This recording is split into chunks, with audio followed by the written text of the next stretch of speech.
Crooks over on Mamdani says he doesn't think the world has room for billionaires. They shouldn't exist. And yet, he's backed by a billionaire, George Soros. It is Will Cain Country, streaming live at foxnews.com, on the Fox News YouTube and Fox News Facebook. Download our show at Spotify or on Apple. While you're there, check out The Wade Show with Wade Stotts, joining us now on Will Cain Country. What's up, Wade? It's been too long, man. It's so good to be here. Thank you so much. Thank you very much for having me. Yeah, in fact, where is this? I just got this sent to me, Wade. Let's see. Your profile photo is certainly interesting these days that we're using here on Will Cain Country. It reminds me, I just saw F1. I just saw F1 with Brad Pitt, and his driver profile card is like him making this really dumb face with an open, agaped mouth. I think we got you here, Wade. Here is the promotional photo up on social media of the appearance of Wade Stotts. Yeah, I went for sort of a mug shot of a guy who got kicked out of a Waffle House, which I think I went for that. But it worked pretty well. But, however, I do want to point out that when I did see the promotion here, I wanted to ask who Wade Stotts is. So I don't know if it's capturing that on there. But on the original, no, it's not doing it in focus here. But it's pretty, I saw that Wade Stotts was going to be on your show, and I got really excited. I see it too. Yeah, we want to welcome in now Wade Stotts. Yeah, his twin brother Wade Stotts often appears. This is the dumber, more surprised version of Wade Stotts with us today. Speaking of dumb, I don't know if when you jumped in here to the program today, but did you catch what I was talking about with the hand movements of Gavin Newsom? At this point, it deserves its own conversation and its own deep dive. There's so much going on with his hand movements. And then, there but for the grace of God go I. I need to say that every time. But he's next level, man. I mean, he's doing all kinds of, dance moves and perfume application and other things. It's really remarkable. Yeah, I think most of it looks like he's working a pizza dough. Even the cross here, and then he's going here with the pizza dough movements here. On my thing when I do it is I look like I do this thing where I look like I'm trying to get the person back interested, or like they're about to walk away, where I'll go like this. I'll be like, hey, come back. I'm still talking, which is, off-putting, I'd say. You're clawing them back into the conversation. No, don't go I away. do. I don't know if you've ever noticed this on the Will Cain Show when you've appeared. I don't know if you ever return when you're talking to me, but I hate interrupting. I really do. I hate interrupting. I hate crosstalk. The audience can't hear when two people are talking at the same time. So one of my moves is to put up the palm, like a stop sign. Hold on. Can you please see? I'd like you to stop talking now. And I don't know if you've ever gotten the cue from me, but that is my patent move. Yeah. No, I've felt it on the show. It's fine. I talk too much. It's true. You felt it. I mean, sometimes you're playing traffic cop when you're hosting a television show. Speaking of hands are an interesting thing that tell you a lot about people, the way you move your hands. And our vice president's getting a lot of flack for the way that he chased down his children at Disneyland and the way that he ran. And here's the video currently going around the internet. Let's take a watch of J.D. Vance. We'll call it jogging.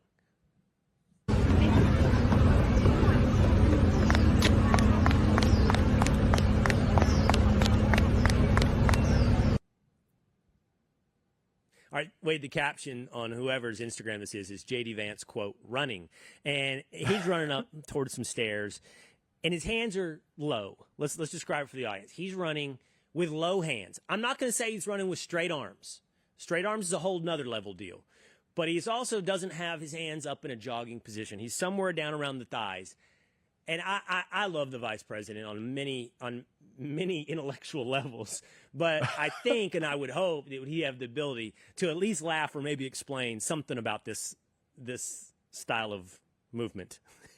Yeah. Well, and what's going on in his head is, don't make a scene, but my kid is climbing on something he shouldn't be climbing on, or something like that. I think the lack of arm movement is trying to hide that he's moving. There's a subconscious thing where, like, if I do this, then everybody notices that I'm running. But if I hold my hands to my side, then everybody just thinks, oh, he's just sort of moseying on over there. But we dads, we definitely recognize. Yeah, I think you're right. He's hiding his panic. He's hiding his urgency. Like, I'm not running. I am speed walking over to my kid as quickly as I can. Unfortunately, his feet are telling a different story than his arms. All right, Wade is with us here today to talk about many different stories. I want to start with this candidate for mayor of Minneapolis. His name is Omar Fateh. And Omar Fateh has a lot of interesting proposals for Minneapolis. They include increasing the minimum wage to $20 by 2028, passing rent stabilization to stop price gouging, incentivizing new construction so that we can protect workers. Protecting all our communities from Donald Trump means not letting MPD interact with ICE, whether it's for an immigration raid or not. Our residents deserve a mayor that will stand up to Donald Trump and say no, not in our community. He sounds, in many ways, very similar to Zohran Mamdani, including, this is what he has to say about his campaign platform, Wade. I've also been fighting for you, passing things like tuition-free college for working-class families, rideshare protections for our Uber and Lyft drivers, and the legalization of fentanyl testing strips. But this summer, you're going to be seeing a lot more of me, because we deserve nice things in Minneapolis. Difficult to hear what he's saying there. We got the music playing underneath him, but he's talking about tuition free for students and other things about his platform. So the answer from Democrats right now to Donald Trump, at least in two big cities now, seems to be socialism. Yeah, it is no surprise that these guys who basically come from third world communism are trying to bring third world communism to our large cities. But, you know, the Mamdani guy, the Fateh guy, I don't know. I know it's not much, but I've decided to fight back against the foreign takeover of American cities. I'm just not going to learn how to pronounce their names. That's my way to fight back. But yeah, it is very familiar. If anybody has seen what third world communism looks like, it's just as it moves into the American cities, and knowing that it's funded by George Soros is also pretty wild. This billionaire, this quintessentially American political figure, putting a bunch of money into it. I mean, a lot of guys, because he's like 94 years old and still like trying to destroy America the way he always has been, which is, I guess a lot of guys start slipping in their old age, but it looks like he hasn't forgotten his mission. At least we can say that. So this is what Wade is referencing. George Soros funneled $37 million to the Working Families Party and other lefty groups. Those lefty groups backed Zohran Mamdani. Grant making by the Open Society Foundation indirectly funneled a combined $37 million to 9 left-wing groups whose endorsements and get out the vote groundwork played a pivotal role in helping Mamdani upset Governor Andrew Cuomo. Since 2016, the far-left, socialist-friendly Working Families Party has pocketed a staggering $23 million, them alone, from Soros and its nonprofit fundraising arm, Working Families Organization. So Soros backs Mamdani after Mamdani saying he doesn't think there should be billionaires. I don't know what that is. I don't know if Soros doesn't believe Mamdani, if Mamdani doesn't believe Mamdani. And I also have trouble reconciling. Honestly, you just called third world communism. I guess. But I have trouble reconciling a lot of these third world countries, a lot of these Muslim countries, or at least countries where Islam is a primary religion, and their ability to coexist with socialism or communism. I totally agree. Yeah, I think that most of it is not ideological, though. I think a lot of it, the communism that shows up in third world countries is not that everybody read Marx and decided, oh, this is the true history of the world and this is the true theory of economics.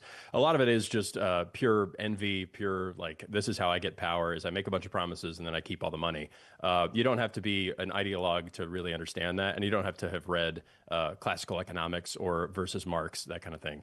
It's the way things work when people try to destroy things for their own benefit. And that's why George Soros is around. Like, George Soros is not an ideological actor.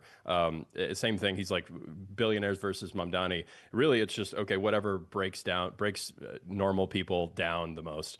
And yeah, that's pretty much it. George Soros, you can try to find the ideological center, but I don't think there is one. It's just pure destruction and hatred. Do you think, I mean, I don't think that's an oversimplification or hyperbole. I mean, let's put it this way. It's destruction of most of the foundations of Western civilization. That is true, and that is a through line, right?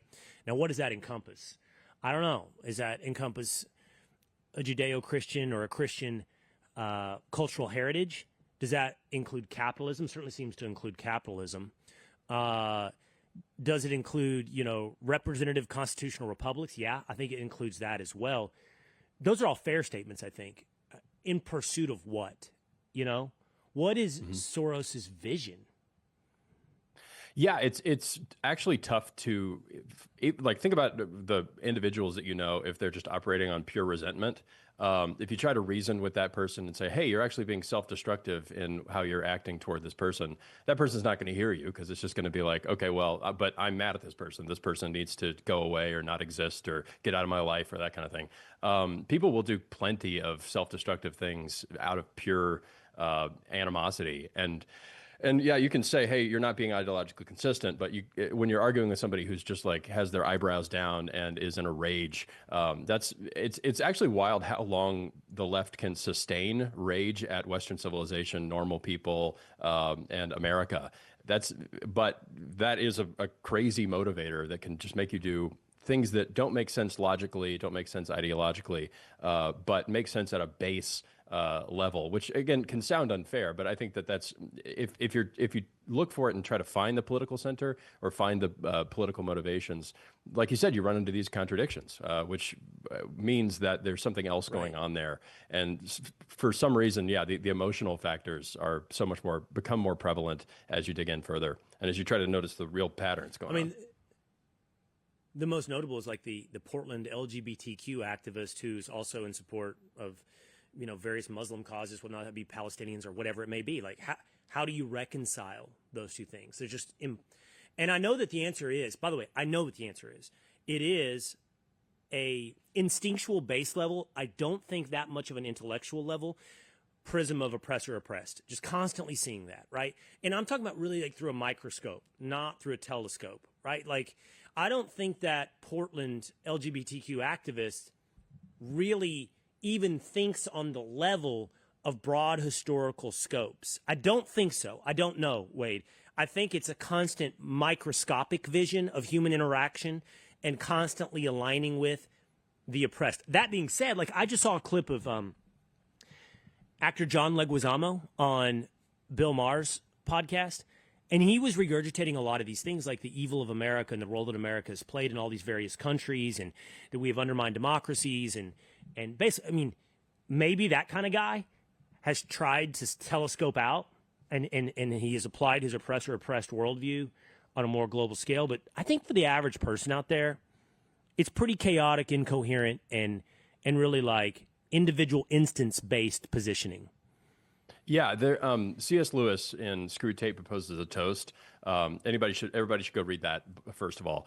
But in there, he talks about how really even terms that Americans tend to like democracy and equality, that those terms can be used as a way of covering for base desires. So what he talks about is basically you start with the sin.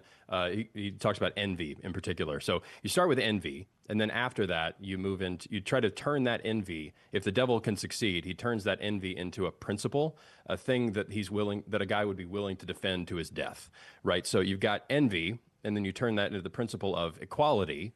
And then suddenly everybody's okay with defending the principle of equality, but nobody would go to their death defending, well, I am envious and everybody should be as miserable as I am.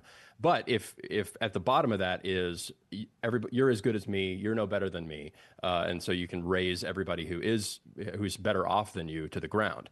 And I think that's typically what happens with a lot of these principles, even like the oppressor-oppressed thing. It starts with a baseline, I want what that guy has, or I feel this certain way. Therefore, I need to turn that into a principle that sounds political, that sounds high-minded, and even sounds rationalistic. It sounds like a high thing that everybody should sign up for.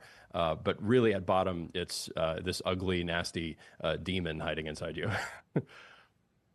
Oh, that's really, really interesting. Okay, I want to go back to Omar Fateh, the candidate for mayor in Minneapolis. Here's what he had to say. I hope our audio works better on this one.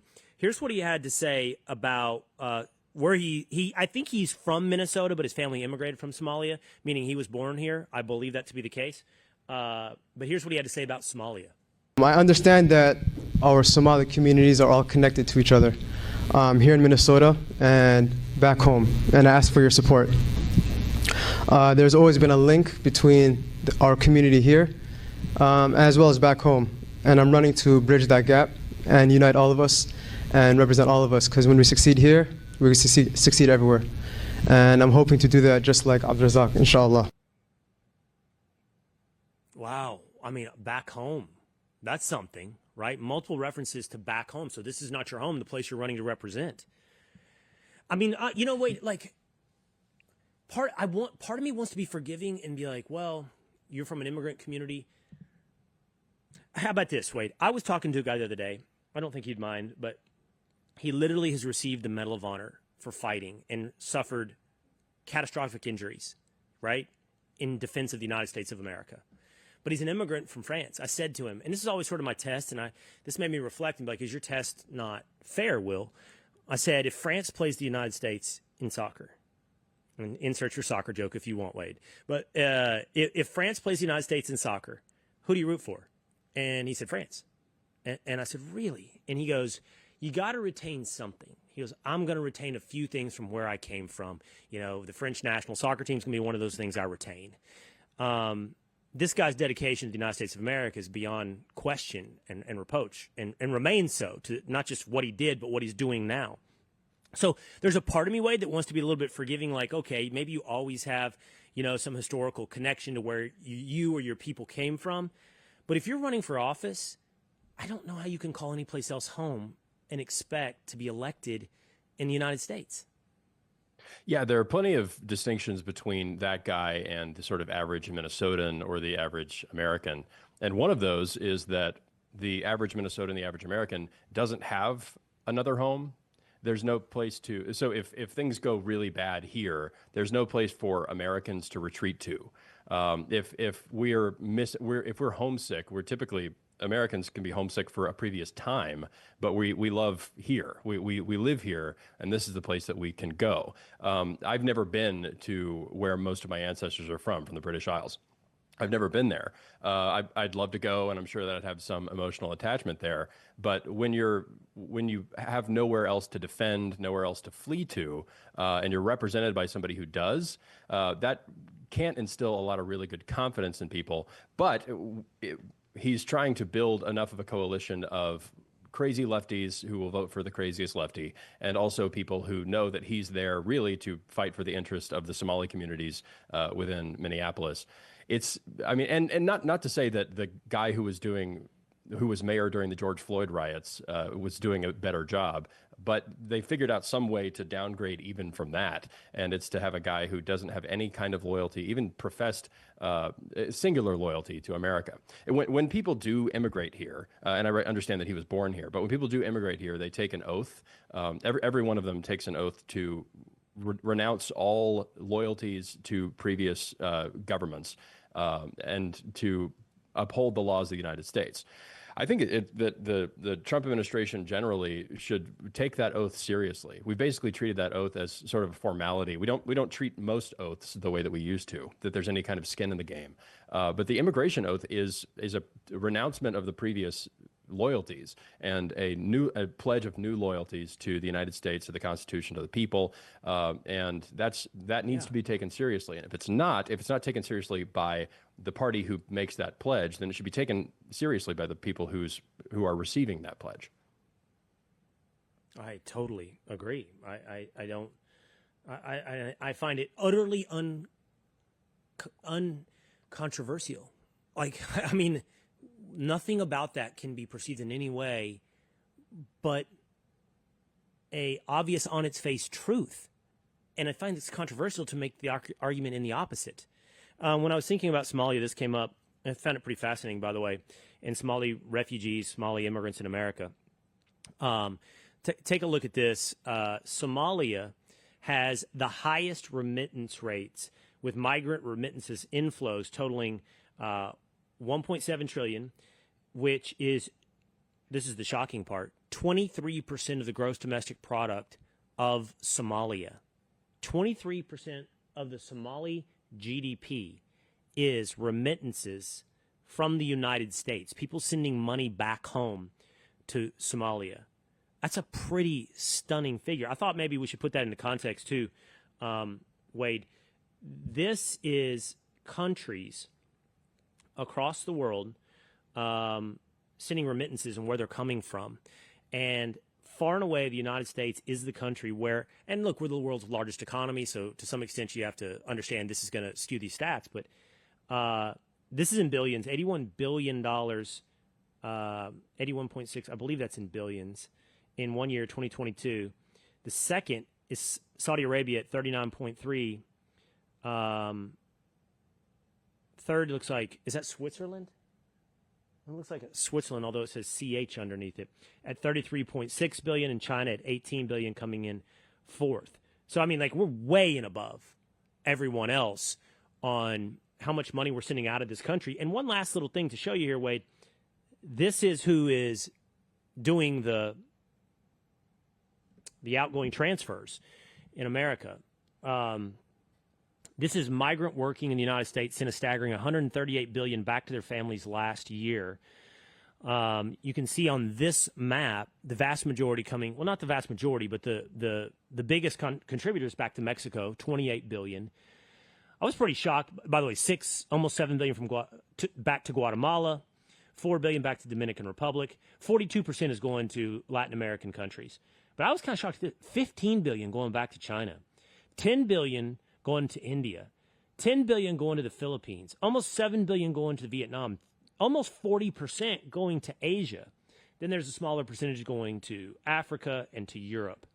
It's pretty fascinating. The amount of money being sent out of this country and put into context what's happening. And that Somali population is largely in Minnesota. Some other areas, I think Dallas is actually fairly large as well, but mostly Minnesota. Yeah, and we're at a time where people are okay with thinking of that as being a problem that we're sending this much money, in some instances, like you mentioned, China, to our enemies. So we're at a time where Republicans, specifically, I think like Eric Schmidt, I think there are a lot of folks in that on that task, trying to up the remittance or like put some kind of tax on remittances. And the numbers that they've put forth are, small. I'd say like 5, 10, 15%. And people are fighting it tooth and nail. The Democrats are fighting it. People who would be, subject to these remittance taxes are fighting it as well. And so my advice to these guys would be, okay, well, if they're going to fight you this hard when it's 10, 15%, like, why not go higher? Why is it okay that all of these remittances are going out and that our economy, I mean, yeah, you mentioned that we're the world's largest economy. Think about it. If you're from a place like India where the average daily wage is very low, then yeah, you want to bring American money, send it back, and enrich your home country. And same with Mexico. But yeah, if I think it's okay, we've gotten permission from legislators to think of this, yes, as a problem, and I think it's a solvable problem.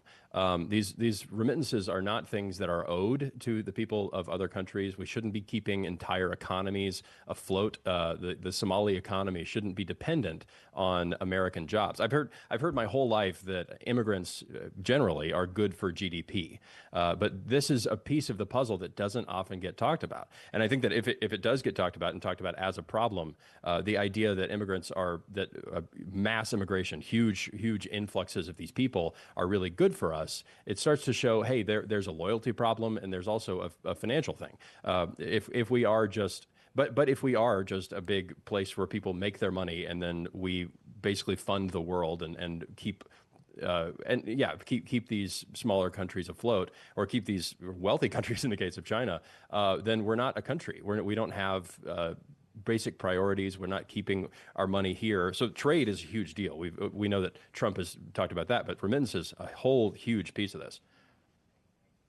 And to bring these two things together, Omar Fateh and this right here, it also raises questions about why someone is in our country. I understand the need and the ability and the desire to help your extended family, right? However, if you're only someone here to feed something that exists somewhere else, then what are you really doing here, and what's your allegiance and affiliation to being here? I think there's a real question, not just about elected politicians like Omar Fateh, but anybody living in the United States and taking advantage of, not in a negative way, but availing themselves of the prosperity here in America to have some allegiance to America.